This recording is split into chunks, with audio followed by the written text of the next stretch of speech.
היום נביא בפניכם נושא כבד מאוד, רציני מאוד, אבל כמה שהוא חמור ורציני, יש הרבה בשורות חדשות מבחינת הסיכוי לטיפול, להתאושש ולהחלים.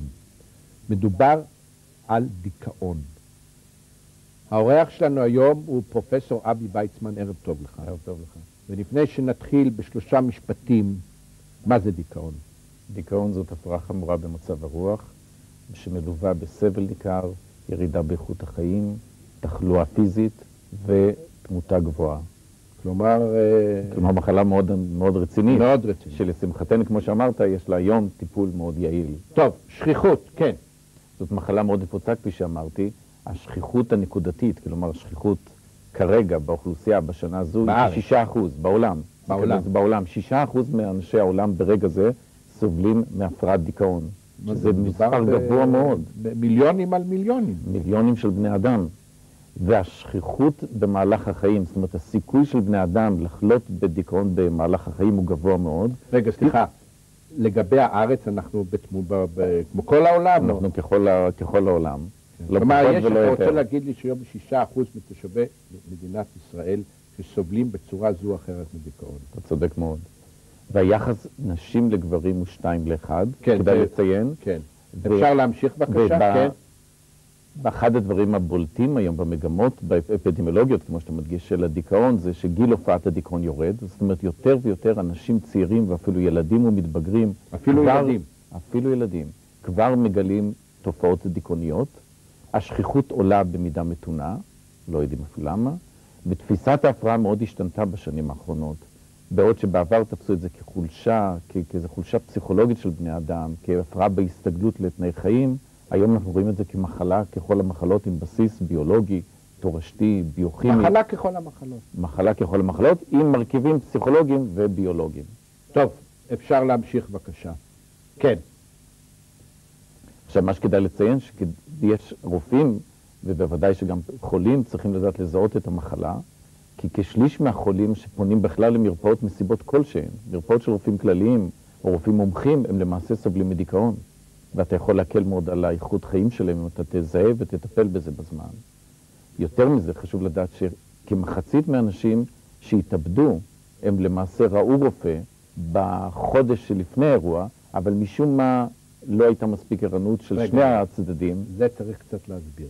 קודם אתה אומר פה ששליש מאוכלוסיית הפונים למרפאות או לטיפולים רפואיים סובלים, אבל הם לא באים בגלל דיכאון. לא באים בגלל דיכאון, ולצערנו... למשל, בא בן אדם אומר, כואב לי הראש, הוא כואב לי הבטן. נכון מאוד, בדיוק זאת הבעיה.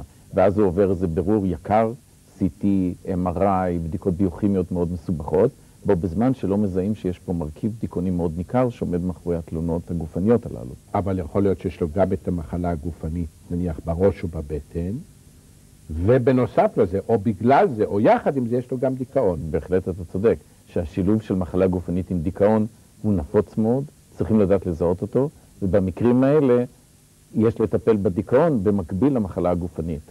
מה שאתה פה אומר בחלק הראשון, שבעצם כל אדם שבא לרופא היום, עם תלונה זו או אחרת, אפילו אם זה כאבי בטן, וזה נראה דבר מאוד מאוד פרוזאי, ברור ומובן, צריך, איך אומרים, לא יודע איך אומרים זה בעברית, בקרקעית המוח או ב-back of your mind, לדעת שיכול להיות שיש גם את הסיפור. זה המסר שלך. זה המסר שלי. שדיכאון הוא מחלה מאוד נפוצה, במיוחד באנשים שפונים לרופאים ולעזרה, וצריכים לדעת לזהות את זה בזמן.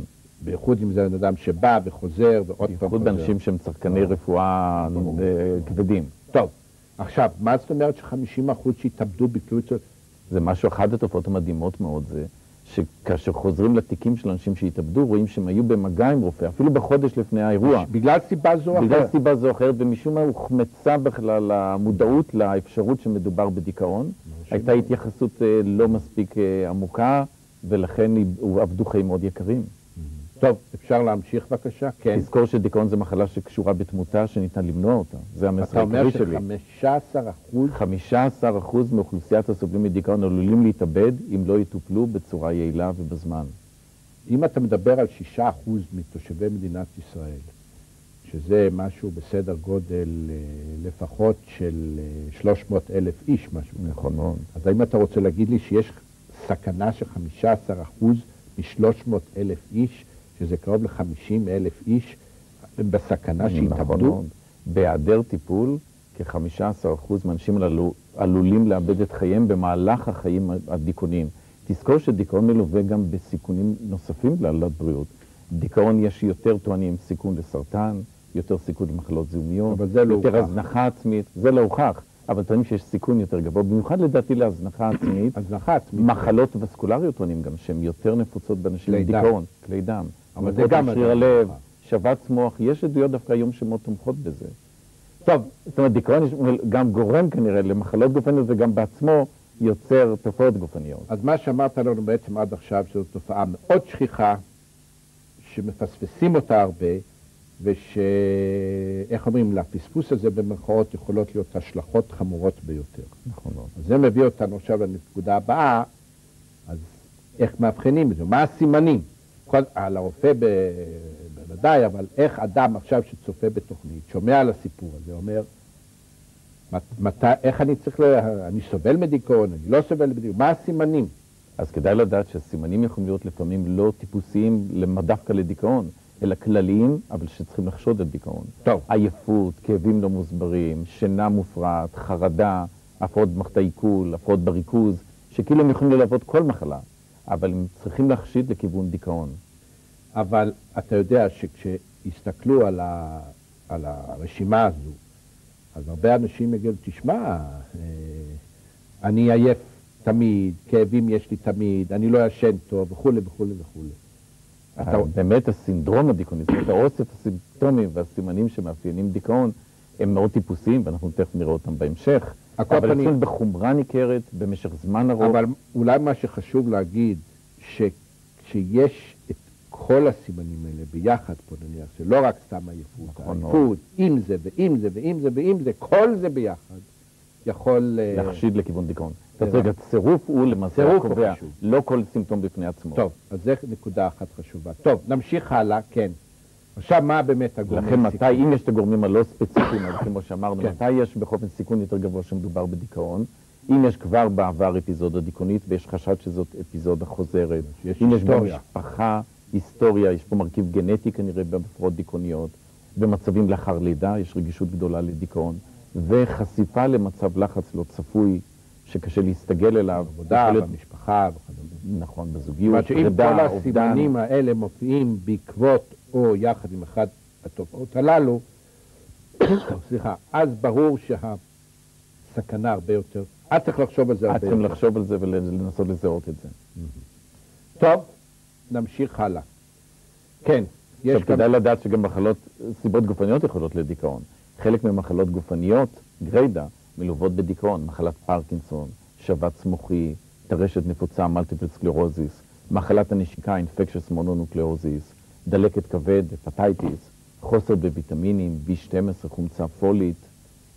כל הגורמים האלה, אתה אומר, יכולים להיות מסובכים בדיכאון. איך זה קורה? זאת אומרת, איך מסבירים? טוב, אני מבין שבן אדם, שהיה לו איזו בעיה שפיטרו אותו מהעבודה, אז הוא יכול לפתח את זה. עכשיו, יש איזו סברה איך המחלות האלה יכולות לעודד התפתחות של דיכאון? יש פה שילוב כנראה, קודם כל התמודדות בפני נכות, פגיעה קשה בבריאות, בדימוי העצמי, יחד כנראה עם גורמים ביוכימיים של ירידה בפעילות מוחית, שנדבר יותר מאוחר, שהיא גורמת לתופעות הדיכאוניות. איך מחלת הנשיקה דרך אגב? קשה לדעת. הרבה מחלות ויראליות למעשה מלוות בתופעות דיכאוניות משמעותיות. טוב, נמשיך הלאה. כן, הסימנים, כן. מובן אבל שכדי להשתמש במילה דיכאון לא מדבר... אז בואו נעשה קצת סדר. אז קודם כל אמרתי שיש פה קומבינציה של מספר דברים ביחד. אמרנו שזה מאוד חשוב. שלא כל בן אדם שלא ישן בלילה עכשיו כבר שיש לו דיכאון. אבל אם זה מלווה עם כל הדברים הנוספים, החרדה, והפרעות במערכת העיכול, והפרעות בריכוז וכו' וכו', אז זה צריך לחשוב. עכשיו אתה אומר אם יש איזה מחלות אורגניות ברקע. יפה. רקע משפחתי. עכשיו... אני רוצה להגדיר את זה יותר, שאתה בשאלה ראשונה, מה זה דיכאון, באמת מהו בדיוק ההגדרה הקלינית. אז קודם כל, כמו שאמרת נכון, לא די במצב רוח עצוב, יום, יומיים, 3, אפילו לא שבוע, כדי להגדיר אדם כסובל מדיכאון, אלא צריכים שזה יימשך לפחות 2 שבועות, והסימפטומים יהיו בחומרה כל כך ניכרת שמשבשים את התפקוד ואיכות החיים בצורה מאוד משמעותית. עכשיו, הסימפטומים אפשר לחלק אותם לכמה מישורים. במישור רגשי, הדבר הבולט, עצבות, חרדה. במישור התפקוד הפסיכולוגי... רגע, מה זה חרדה? מה זה חרדה? פחד, אי יכולת להחליט החלטות, הססנות מאוד רבה, כל דבר שצריכים נקרא אדם לבצע ולחשף אליו, הוא רואה אותו כהר שהוא לא יוכל להתמודד איתו. מן הגזמה מאוד גדולה בקשיי יומיום. טוב. במישור הפסיכולוגי הרגשת חוסר ישע, חוסר תקווה, ערך עצמי ירוד, אני לא שווה כלום, מחשבות אובדניות, אני לא רוצה לחיות יותר, אני אבוד, אין טעם בחיים שלי, לא יהיה יותר טוב גם בעתיד. ייאוש מאוד גדול, ועוד מישורים נוספים. במישור הקוגניטיבי, החשיבתי, במישור החשיבתי, ירידה בריכוז, יש עיסוק יתר עוד ועוד בכישלונות של העבר, מאכזבות מאירועי חיים, מעצמו, מאחרים, מחשבות אובדניות, כמו שאמרנו, התאבדות, זה אחד הסיכונים הגדולים בדיכאון, ובמישור החברתי, מכונסות, אי רצון להשתלב בחברה, לבלות, הפרעה בתפקוד החברתי, אי יכולת ליהנות מדברים שקודם נהנו מהם. טוב, הלאה. שזה כמו שאמרת נכון, זה סינדרום, זה אוסף של כל המישורים הללו, כן. הוא יוצר את הדיכאון. כן, הלאה. עכשיו, יכולים להיות גם סימנים גופניים, איטיות תנועתית, איש מגיב מאוד לאט, מאוד כבד התנועה, ירידה במרץ, הפרעות שינה, קשה לרדם, התעוררות מוקדמת, יקיצות רבות, ירידה בתיאבון, שמביאה לירידה במשקל, ירידה ביצר המיני, אין עניין בכלל בתפקוד המיני, עצירות, בתנודתיות יומית מאוד טיפוסית, שבמיוחד קשה מאוד בבוקר, שצריכים לצאת לעבודה, למשימות, שמחכה יום חדש, והקלה מסוימת בערב, שכאילו מחכה איזה מין רגיעה ושינה. עכשיו, פה יש הרבה מאוד סימנים. דיברת על הסימנים הגופניים, הסימנים החברתיים. אז שוב, כדי באמת לעשות הבחנה, כמה מזה אתה צריך? למשל, מה שכתוב פה, הסימנים הגופניים.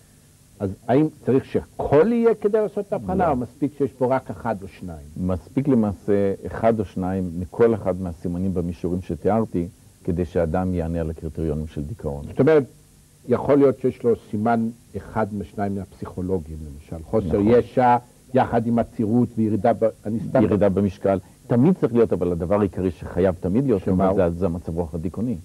הוא הבסיס בכל אופן שחייב להיות, שאדם מרגיש עצוב, לאה, חסר אונים, חסר כוח, ואליו מתלווים כל עושר הסימנים הגופניים, המחשבתיים, הרגשיים, החברתיים, כפי שכאן מאוד הודגש. אבל אתה צודק, לא צריך את כולם, אבל צריך את המכלול. זה חלק מכל אחד. ואתה חושב שאם האדם עצמו שצופה בתוכנית כזאת, אחרי שהוא יכול בעצמו כבר לחשוד שמה מדובר? לדעתי מאוד. מאוד. מאוד יכול לזהות. אם הוא רואה ישנם לו הסימפטום הללו, שהם בחומרה שמשבשת מאוד את איכות החיים שלו, ונמשכים לפחות 7 ימים, בדרך כלל בהרבה יותר. אז הוא בעצמו יכול לבוא ולהגיד לרופא, הוא צריך למעשה לזהות ולהגיד, אתה יודע מה, אני חושד שאני סובל מדיכאון. הייתי רוצה עזרה. טוב, חשוב מאוד. טוב, אז אם ככה, הגיע הזמן לדבר לעזרה. וקודם כל, אני מבין שאחד החידושים הגדולים ביותר של התקופה האחרונה, שפעם חשבו שדיכאון זה הפרעה נפשית, אבל היום זה כבר, יש כבר הסברים ביולוגיים. בבקשה. נכון, היום התפיסה היא שיש מרכיבים פסיכולוגיים בוודאי, מרכיבים חווייתיים, התפתחותיים, טראומטיים, בעיות הסתגלות, ללא ספק, אבל ישנו גם בסיס ביולוגי שלא יודעים אם הוא המקור לתופעה, או מתווך של התופעה הדיכאונית, על כל פנים הוא קיים. ההנחה העיקרית היא שישנה ירידה בהולכה כימית, בקומוניקציה, בתקשורת בין תאי עצב, במיוחד במוליכים מסוימים, כמו סרוטונין, נורדרנלין, והיעדר ההולכה התקינה מביאה לירידה בתפקוד, במצב רוח הירוד, הדיכאון וכל הסימפטומים. זאת אומרת, אפשר לייחס היום דיכאון לחומרים מסוימים, מזוהים וידועים, שמופרשים בגוף, במוח, ומתווכים בין העברת מידע בין תאי עצב. מצוין. היעדר ההעברה התקינה הזאת, הוא מביא לתחושת הדיכאון, הייאוש והאובדנות. אז אם ככה המצב הוא באופן סכמטי, שאנחנו רואים כאן שהאדם במצב הדיכאוני, ישנה לו כמות קטנה מאוד של מוליך כימי, ועל ידי הטיפול... כלומר, כשיש דיכאון, המוליך הכימי הזה הוא נמוך. כנראה נמוך, או לפחות הולכה, סרוטונין, נורדרנלין, או לפחות ההולכה של המוליכים כימיים. על ידי הטיפול התרופתי, אנחנו מעלים את רמת המוליכים הכימיים,